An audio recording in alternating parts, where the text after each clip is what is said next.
Hello guys, Silver Butterflies here with her husband. We decided to make a video about Claude Montana perfumes.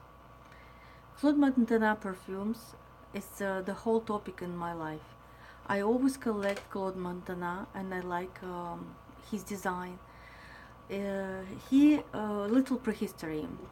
He's the guy who came from France to UK to London and became a big designer over there. But then he came back to France, and the rest is the history. So he became very popular in end of 80s, beginning of the 90s, and he is famous with his shoulder pads and like triangle um, jackets and all this. Unusual earrings, like again zigzaggy style or like triangle. It's all his stuff, and the most important thing is the colors. When you see the runways with his collection, the models going on the runway, and at the end he comes out, it's just like a piece of history now. um, he's much older now, as far as I know. Unfortunately, with his perfume ideas and perfume production, uh, the name still exists, but the perfumes which is created later in 2000s is not already his creations, and we will be talking about his creations. It's actually to the point. We have to start right now. I start with this one. This is a rare gem in my collection. Montana Perfume de Peau. Look at this. The box is totally different than it's in Fragrantica. They just show different kind of box, and this is like a collectible item. It's inside the white cube. See that?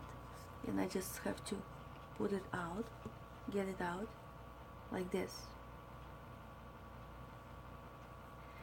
It's very potent, and I want to show and show that to my husband and let him smell a couple seconds later. But so far I'm gonna show you something else.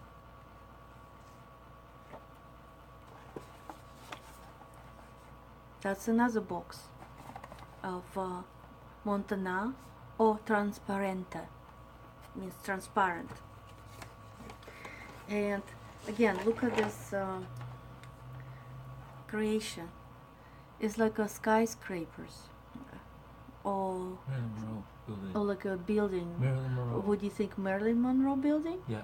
Yeah, we have here in Toronto, actually not Toronto, it's Mississauga, it's a suburb of Toronto, and they have Marilyn Monroe building, and it reminds me reminds my husband this building. I actually not, but it's in this key, in this kind of style, right? Fashion. In this fashion, yes. Thank you. So I start with this.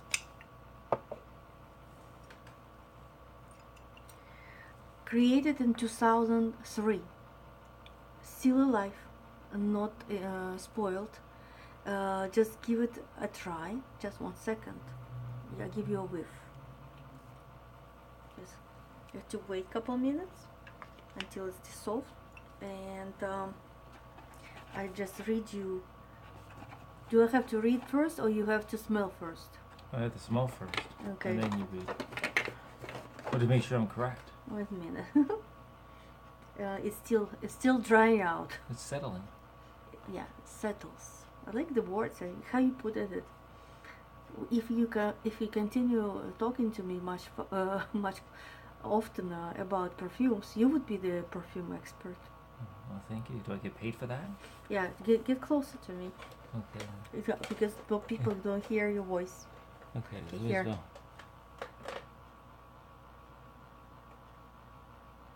What do you think?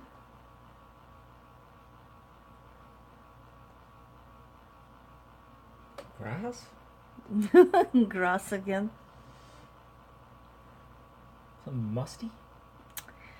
Nothing else except for grass and musty in your life?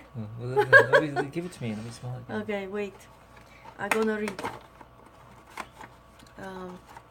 It's in 3 languages here, in Italian and in French and in English. Eau transparente, the lightness of spring translate into an envelope surrounding fragrance, with the serenity of scent of the lily of the valley and magnolia. The senses are transfixed by complicity of ilang and turnsole. I don't even know what turnsole means. Any idea? I was right with grass, spring grass. And a sunflower. And to finish, reassuring vanilla and down-to-earth sandalwood transform the scent into unforgettable memory. Smell again. Oh, you can smell that. What? You just said. Okay, any of what I mentioned, you can feel it here? Yeah, I can. Oh, spring. No, you can. Oh, spring. Yes, good. What else? Lily of the Valley. Good. And I'm just checking your memory catch. that's the Lily of the Valley. Dandelion. Sunflower. Sunflower. Magnolia. And magnolia. Yeah, I can smell that. And sandalwood. Yeah, but that's probably the musty part. And I like the word reassuring vanilla. Any vanilla-y thing?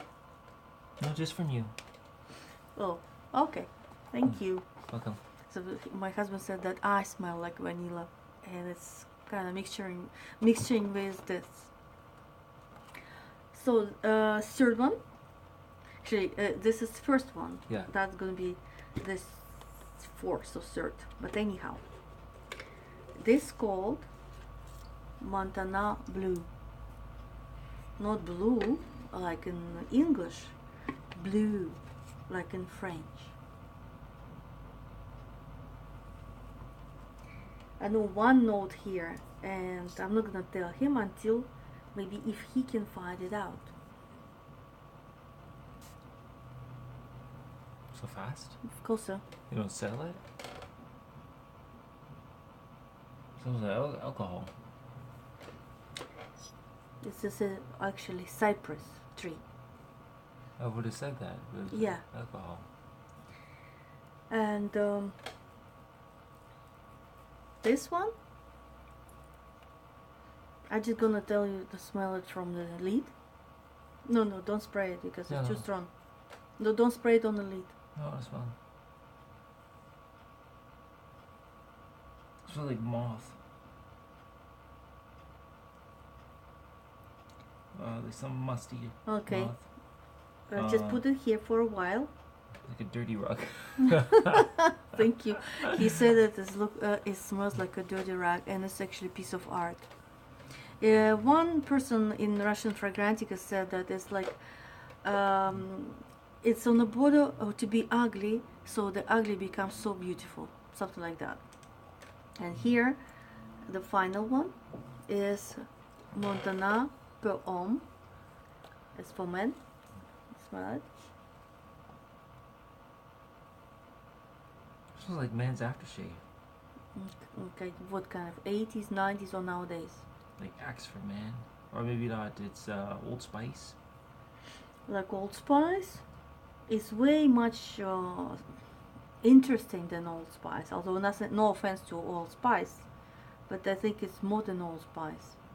Here's, I think it's like a dark oak or something moss, oak wood or something mossy part. Cedar. Or cedar. Or cypress. It says no cypress over here. Yeah. So among these all three, what would you consider the best out of this? This is one men's and 3 women's.